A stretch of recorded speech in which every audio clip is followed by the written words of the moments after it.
Yo, kembali lagi bersama saya di Guru Bahasa Nias. Kali ini saya akan mengajarkan tentang kamu menanyakan asal temanmu.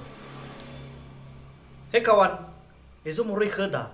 Artinya kayak manggil, "Hai bro, dari mana asalmu?"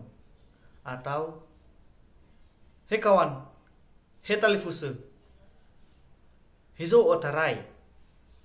Kalau itu untuk menanyakan kamu dari mana, maksudnya dari mana itu ke dari mana, bukan asal ya, lebih ke dari mana, kayak mungkin dia dari pasar atau dari sekolah atau dari kantor gitu. Terus, hei kawan, itu muri Banwada.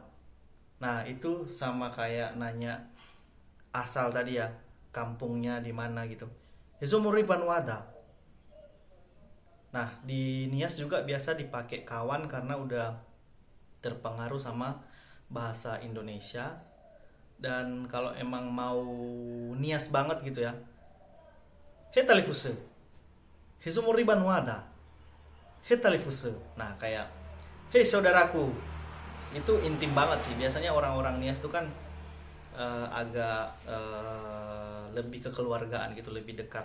Apalagi tetangga itu, waduh, ya pokoknya tau lah, namanya di kampung. Jadi kita saling mengenal, saling ramah, saling menyapa gitu loh. Makanya sapaannya itu lebih ke "Hey talifuse, hai saudaraku", nah gitu.